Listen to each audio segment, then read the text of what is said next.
Usted está viendo El Consejo en Directo, la barra programática del Consejo de la Judicatura Federal. A continuación, Justicia a tu alcance, mitos y realidades.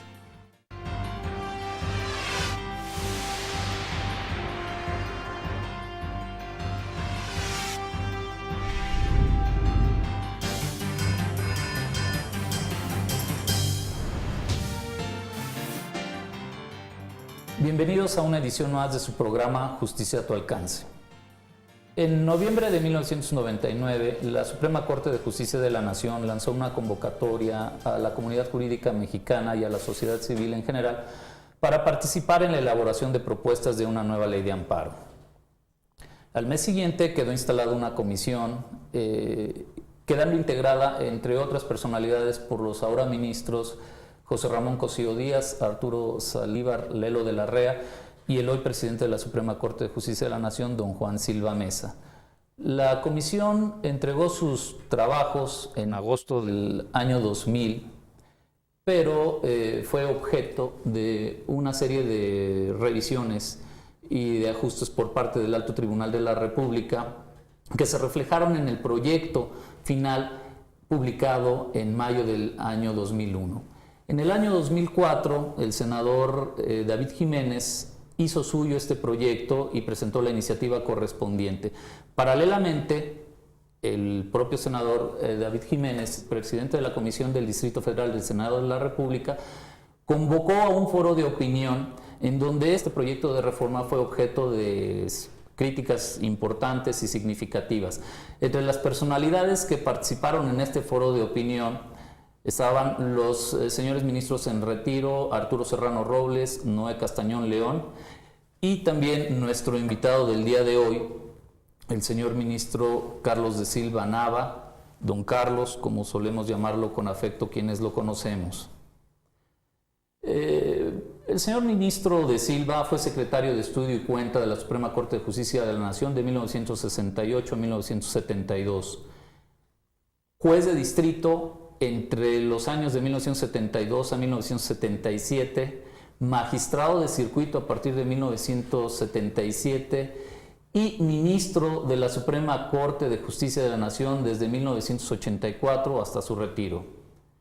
Don Carlos es conocido por propios y ajenos a la institución como una de las voces más sobresalientes de su generación. Señor ministro, bienvenido. Muchas gracias. Con excepción de tres temas, que son los referentes a la integración del expediente electrónico, la integración y conformación de los plenos regionales de circuito y la obligación de resolver integralmente la litis, la nueva iniciativa de ley de amparo que proponen los senadores Murillo Caram y Zapata Pero Gordo es exactamente el mismo proyecto emanado de la consulta realizada por el Alto Tribunal a principios de la década pasada. Sin embargo, hoy acontece una situación diferente, y esta situación es que durante el periodo de sesiones ordinario del Congreso que acaba de terminar, se aprobó una reforma constitucional al apartado del Poder Judicial y en particular a los artículos que se refieren a la ley de amparo, al juicio de amparo. En el transitorio segundo de esta reforma, que al día de hoy ya ha reunido la aprobación de 17 legislaturas de los estados, por lo que su publicación es inminente, se ordenó al Congreso emitir la ley reglamentaria respectiva en un plazo de 120 días. En tal razón, en tal virtud, ponernos a analizar y a estudiar las consecuencias y trascendencias de este proyecto de ley parece que hoy es una buena idea. De modo que, señor ministro, si le parece bien que comencemos por analizar este punto que es de los más controversiales de aquella iniciativa presentada por el senador David Jiménez y ahora retomada por los senadores Murillo Caram y Zapata Pero Gordo, que se refiere a esta importación o a esta introducción en el derecho mexicano del concepto denominado interés legítimo y que ha sido elaborado y construido en el derecho administrativo español. Señor ministro, ¿podría usted explicar para nuestra audiencia en qué consiste este interés legítimo y tal vez dar un ejemplo de cómo opera, cómo funciona? Es muy difícil precisar el concepto de interés legítimo porque, al menos en la cultura mexicana, no tenemos ni antecedentes, ni investigaciones, ni bibliografía que nos permita tener una conciencia clara de cuál es el tema. En principio podemos decir que la idea es ampliar un poco el concepto de interés jurídico que tradicionalmente, al menos en países como México, se ha considerado un elemento esencial de la acción. Solo puede promover un juicio quien tenga interés jurídico, o sea, quien haga valer en ese juicio un interés legítimamente tutelado,